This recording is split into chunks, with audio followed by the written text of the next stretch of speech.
It's witchcraft.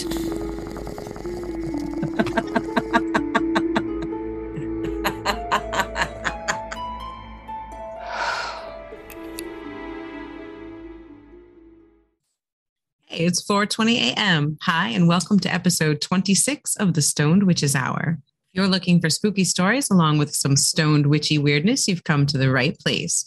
This is the podcast where usually two best friends on opposite coasts of the USA compete to see who has the scariest stories. I'm Layla, and tonight I'll be telling you about the time Chelle and I used a Ouija board in a very haunted house, my old house. And since Chelle can't be here today, I'll also be telling the true mysterious missing person case of Daniel Robinson, a 24-year-old Black man that went missing on June 23rd, 2021. His car and his clothes have been found, but no one has seen Daniel Robinson since that day. So welcome to episode 26. Unfortunately, Chelle can't be with us this evening. She'll be back next week for episode 27 when we're really finally going to do the swap. But this evening, I've got a couple of spooky stories for you. One, an adventure that Chelle and I had way back in the day trying to do a little ghost hunting. And one, a true missing person case of a young man named Daniel Robinson. This evening, I'll be smoking on some of the finest homegrown here on the West Coast, along with a little bit of bubble hash from a local grower who came over with the biggest goodie box I have ever seen in my life, full of edibles of all kinds and some amazing Rick Simpson oil and bubble hash. So I am going a little bit crazy with my smorgasbord here and packing myself big green bowls with lots of hash on it. So if I lose my place, that's exactly why. So my first story this evening is the time back when Chelle and I had known each other maybe about a year or so. She was married to her husband at the time, and I was dating my current husband. The four of us had decided to take a road trip for the weekend. We were going to head up to Seneca Falls and do a little bit of ghost hunting at my old house.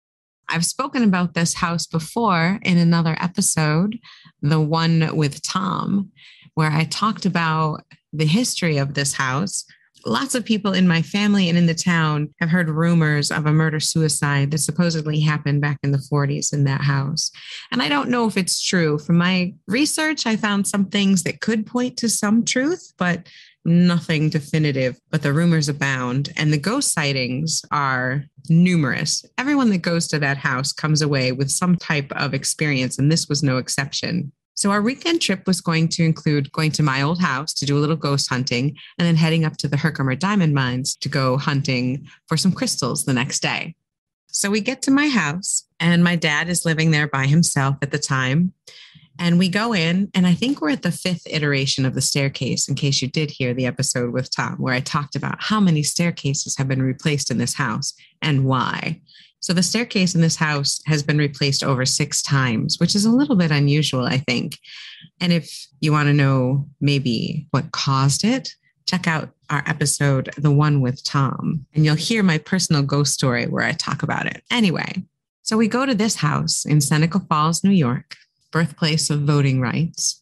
And we get there late in the evening. And we didn't tell my dad that we were going to be doing ghost hunting, but he decides to regale us with some ghost stories anyways. He tells us about the time that he and a girlfriend were stumbling home, high and drunk, and got to the empty house and went into the living room to make out, of course.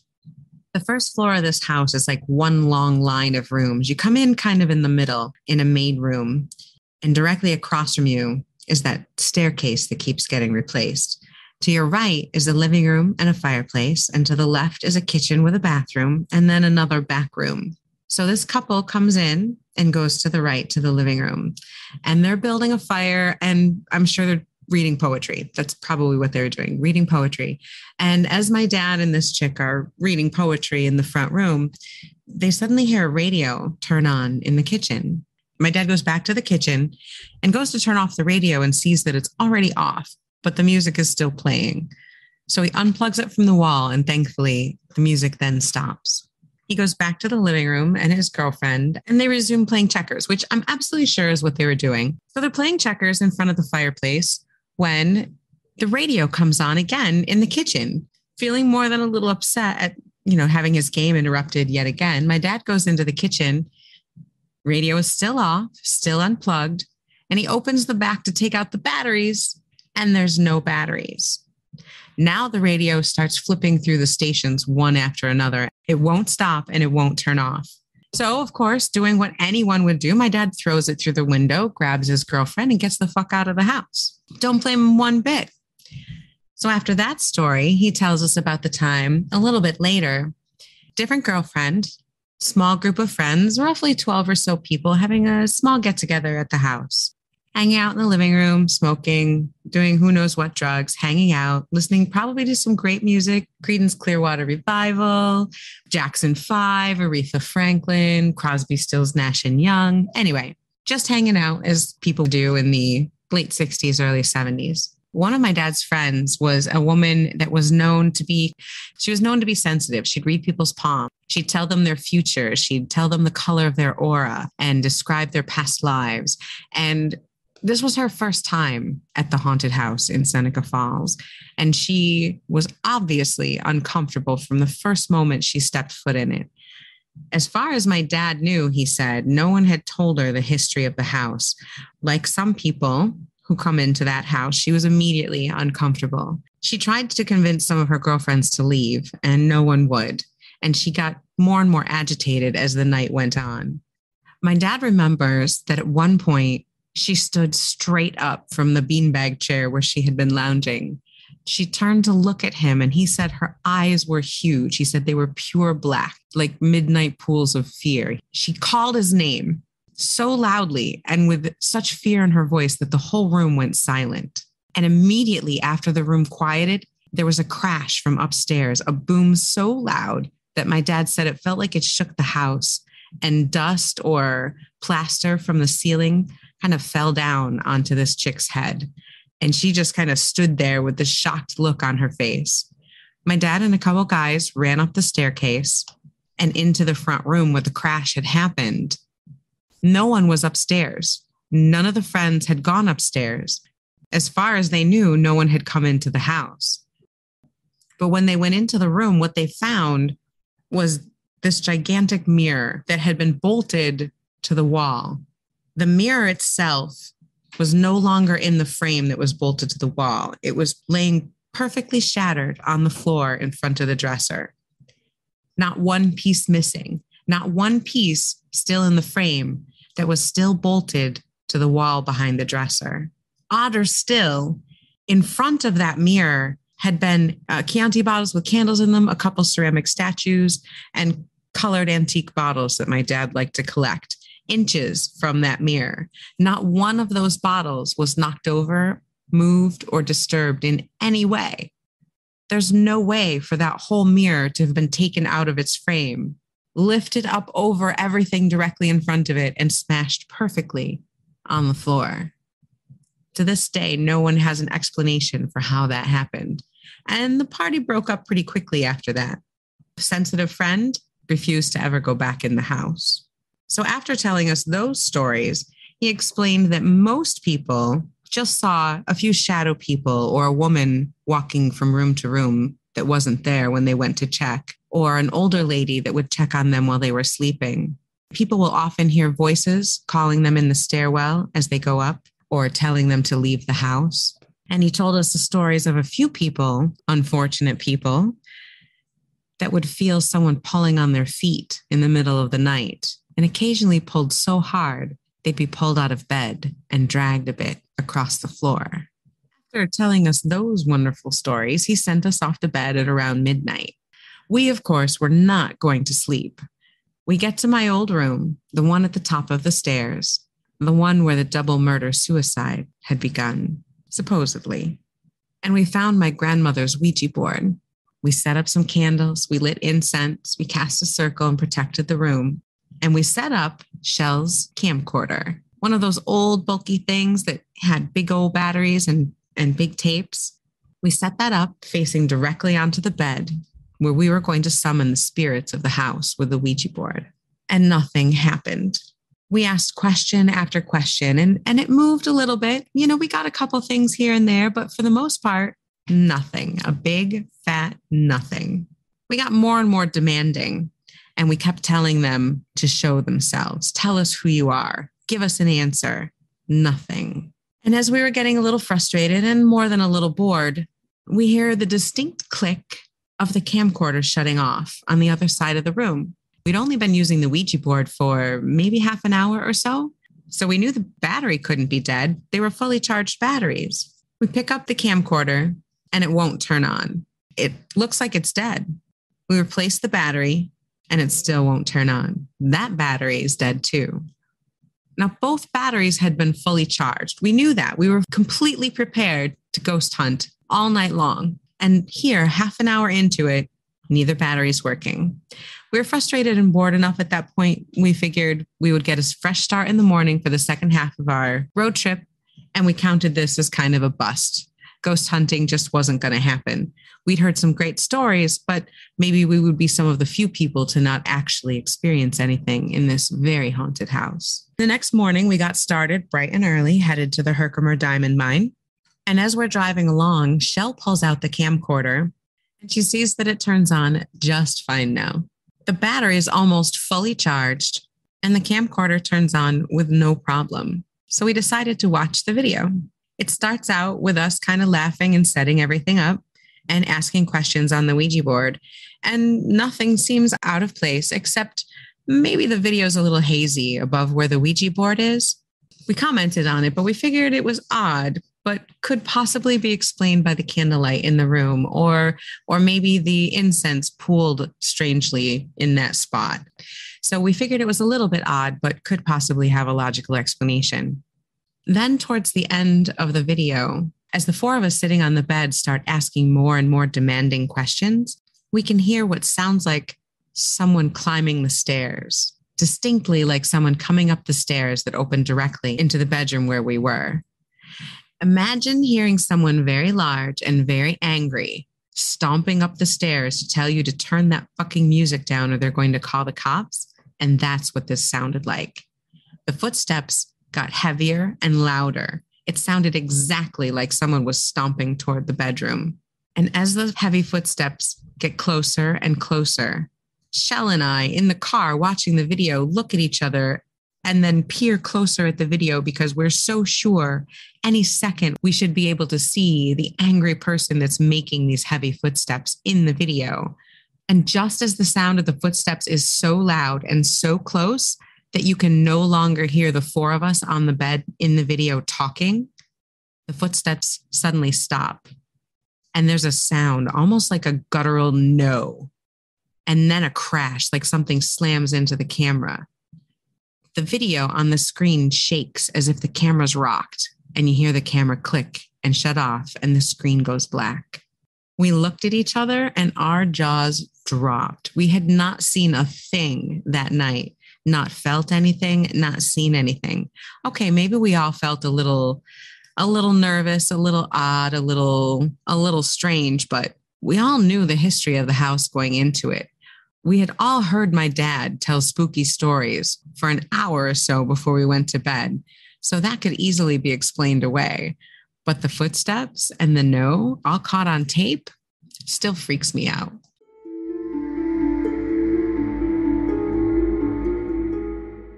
Now, because my bestie can't be here to tell a story of her own, I'm going to tell the true story, the mysterious missing person case of Daniel Robinson. I've mentioned many times before that I'm a little bit of a true crime junkie. Sometimes when I see these missing persons cases come up, I get interested and I start kind of following it, and then I can't let it go. And this case is one of them. So Daniel Robinson went missing June 23rd of 2021. He was just 24. He was the youngest of 4 children, and he grew up in Columbia, South Carolina, and graduated from the College of Charleston. He moved to the Phoenix area after graduating as a field geologist in 2019. That fateful day in June, he went to work at 9 a.m. at his job site in the desert area west of Sun Valley Parkway in Arizona. He met up with a pump technician named Ken Elliott. Ken and Daniel had not worked together before this day. They went together to work on a deep well job site. Ken Elliott told police that morning, Daniel Robinson kept saying things that didn't make sense. He kept asking strange questions and asking Ken if he was tired and asked Ken if he wanted to take a nap. At one point, he asked Ken if he wanted to go with him to Phoenix to rest. Elliot told him no, he had work to do. Another workman, Roger Prutzman, was also concerned and told police that he knew something was wrong. And he asked Daniel what was bothering him. And Daniel replied, "What if there was a girl you liked, but you couldn't have?" Daniel Robinson only stayed at work about 15 minutes that day and then abruptly left without telling anyone where he was going. He was seen a little bit later that morning by a law enforcement official who told Daniel's father that he'd seen Daniel cleaning his Jeep, and Daniel seemed okay. They had a conversation about target practice. The agent said there was no damage to Daniel's Jeep at that time and that he left and Daniel seemed fine. That was the last time anyone ever saw Daniel Robinson. In the weeks leading up to Daniel's disappearance, according to his friends and family, he had started acting a little bit oddly. He was commonly described as being a little off from his normal self. On one day, he texted his sister that he had an emergency, but then when she tried to reach him, he wouldn't answer her calls, and he never told her what it was about. She also said that at one time he came over to her apartment and sat there without saying a word for 30 minutes before getting up and leaving. Some of his friends and his dad mentioned that Daniel had talked about falling in love with a woman, but even though he said he loved her, he didn't know much about her. And Daniel's father thought that was a little bit odd. His coworker told police that the day he went missing, Robinson had been mentioning something about a girl, specifically a girl that he liked and couldn't have, but mostly he just wasn't making sense that day. The woman they were referring to may have been a woman named Caitlin. Caitlin's a woman that Daniel met on a side job that he had with Instacart delivering groceries. On June 12th, Daniel was the Instacart driver for Caitlin and her friend who had ordered an alcohol delivery to their house in a suburb of Phoenix called Levine. When Daniel got to the house, Caitlin and her friend were both very inebriated, more than a little tipsy, and they thought Daniel was cute. He seemed nice, and she said that because Daniel was born without his right hand, and she said that because of that and because of that he was kind of short, she thought he seemed safe and nice, and so she invited him in. She insists that they exchanged phone numbers and nothing happened, but Daniel had told friends that they had spent the night together. Over the next few days, they exchanged several text messages. It started because Daniel had left something at Caitlin's house and was trying to arrange a time to come pick it up. But even though they couldn't agree on a time, he kept showing up at her house without her permission, and she would see him on her security cameras. She says his text then also got very personal and a little bit strange. On June 20th, he texted her that he loved her. She didn't respond to that text message directly, but she did write him, "Honestly, you showing up at my house unannounced made me extremely uncomfortable. I won't be home today, but I don't see us hanging out anytime soon." The very next day, Daniel Robinson texted her, "I'm outside of your place," and she could see him on the security camera. She was out of town at the time, but it made her extremely uneasy. She texted him, "Please stop doing that. I'm not even home. This is not okay." Daniel responded by asking her if she hated him. The last time Caitlin texted Daniel was on June 21st, and she said, "I don't hate you, but please leave me alone." On June 22nd, the day before he was last seen, Daniel wrote a final message to Caitlin. He said, "The world can get better, but I'll have to take all the time I can or we can, whatever to name it. I'll either see you again or never see you again." 18 hours later, at 9 a.m., Daniel showed up to work at the site deep in the Arizona desert outside the town of Buckeye, and 15 minutes later, he disappeared without a trace. For almost a month, there were no leads. The Buckeye police said the department conducted 4 ground searches and 2 aerial searches with helicopters covering many square miles around the area where he was last seen, and they found no sight of him. The police had pretty much given up hope of finding anything until July 21st. A rancher using a drone found the Jeep rolled over in a ravine on its side. The airbags in the Jeep were deployed. The windows were busted in and the front end was crashed in, as if it had been in some type of front end crash or had collided with something. The driver's side seatbelt was buckled. Daniel's clothes were scattered nearby, inside out, and his wallet was in the back pocket of his jeans. In the Jeep were his cell phone and his backpack with his work laptop still inside. One of his work boots was underneath a tire of the Jeep, but there was no sight of Daniel. To make matters even more mysterious, a cattle rancher that used that land said that he had been in that area just days before and had not seen the Jeep at that time. After the Jeep was found, the local police conducted 2 more ground searches in the area. Maricopa County Search and Rescue also assisted in searching for the missing geologist. Nothing was found. Police determined that there was no signs of foul play and stopped the investigation. Daniel Robinson's family, his father in particular, searched relentlessly and said the police department was not doing enough. They hired an accident reconstructionist and a private investigator. They determined that the accident scene had been staged.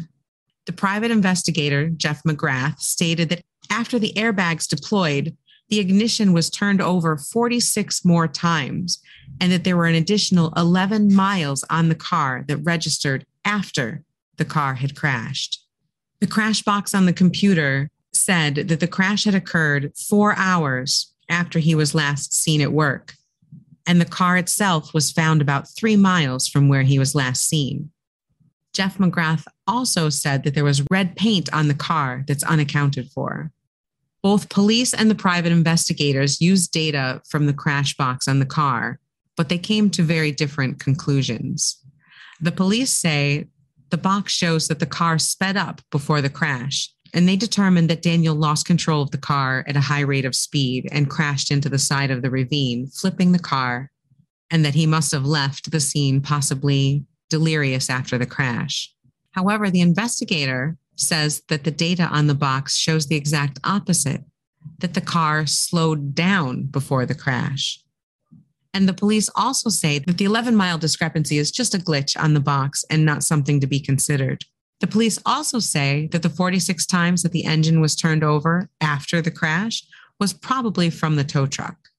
The investigator feels that something happened to Daniel Robinson and that the crash scene was staged.